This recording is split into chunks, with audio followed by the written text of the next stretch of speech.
Okay, so get this right. We asked you all for predictions on, like, the future of computing, and whoa, did you deliver? Yeah, the next decade, I mean, it's gonna be pretty wild. It's going to be mind-blowing. Oh my Like, God. seriously, buckle up, people, because we're talking AI everywhere, not just, like, little bits of AI. No. We're talking, like, Everywhere. full-on AI Like, sort of integration. running the show, basically. Exactly. And then there's quantum computing. Like, can you even imagine? Computers that can solve problems uh, Seconds. in seconds, that would take, like, Millions of years. millions of years for a regular computer to figure out. It's pretty amazing. Then we've got edge computing, which is all about, like, bringing the data closer to you, To the edge, yeah, like right to you. right to where it's needed. And then the thing that just, like, blows my mind, honestly, is human-computer interfaces. Oh, yeah. We're talking, like, controlling things with your thoughts. Brain-computer interfaces. That's the cutting edge. Straight out of sci-fi, right? Yeah, but it's becoming reality, which is Yeah. really interesting. So let's start with this AI thing, right? Because it feels like AI has been this, like, buzzword For a while now. for ages, right? Yeah.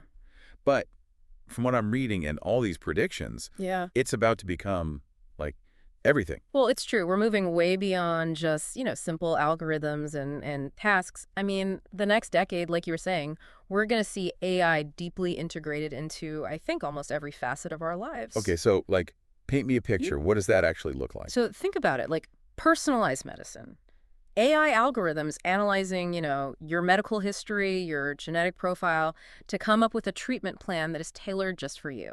So no more, like, one-size-fits-all kind of medicine. Exactly. It's all about personalization. Or, how about your finances? AI managing your investments in real time based on like the market and your risk tolerance and, Wow. things like that. That's a lot of trust in algorithms, though, right? Like, what if they get it wrong?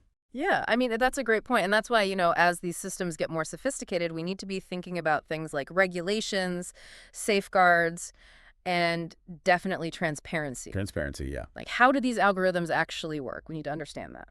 So it's not just about the cool stuff, but also the, like, ethical side of it. Exactly. It's a two-sided coin. Okay, let's jump to something even more, I don't know, futuristic sounding, I guess. Quantum computing. Yeah, that's a good one. So for those of us who, like, barely understand how our laptops work, can you break down quantum computing? Like, what is it? Okay.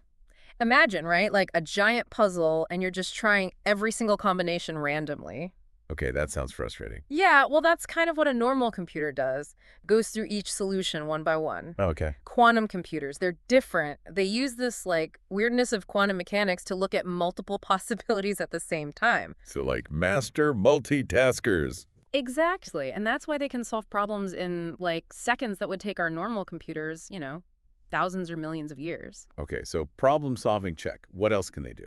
I mean, the possibilities are endless, really. Like, drug discovery. Drug discovery, that's Yeah. huge. Like, imagine being able to, like, design new drugs and therapies way faster than we ever could before. And that means Cures for diseases we can't cure now. potentially, yeah. Oh, okay. Well, if these quantum computers are so amazing, why don't we all have one? Ah, there's the catch.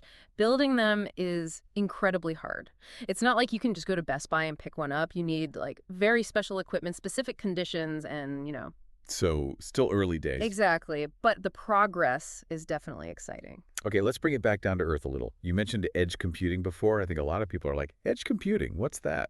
Well, think about how you use the internet now. Most of the data processing happens in these, like, massive data centers, right? Like miles away. Far away. Edge computing is about bringing that processing power closer to us, like right to our devices, like your phone, your car. Okay, so like a mini data center in my pocket. Kind of, yeah. Okay, but why?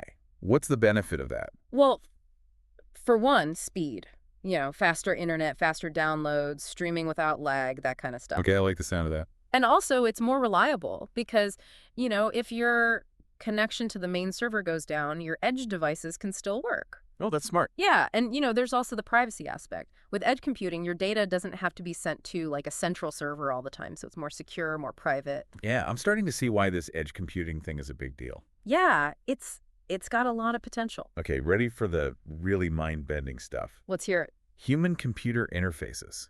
Are we really talking about, Like controlling things with our minds? I mean, yeah, pretty much. It's not just science fiction anymore. Brain-computer interfaces are a real thing. Okay, but like how?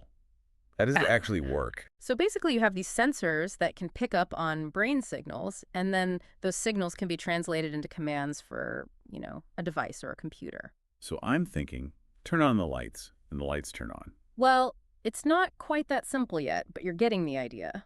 Okay, so what can we actually do with this technology right now? Well, one really promising area is in helping people with disabilities. Like imagine someone who's paralyzed being able to control a prosthetic limb just by thinking about it. That's incredible. Like life-changing. Absolutely. Or, people with communication disorders, they could use a brain-computer interface to like communicate directly through a computer. Wow. So we're not just talking about like cool gadgets here, Yeah. but like real medical breakthroughs. Exactly. And of course, there are, other potential applications too, like gaming, virtual reality, controlling smart home devices with your mind, all kinds of things.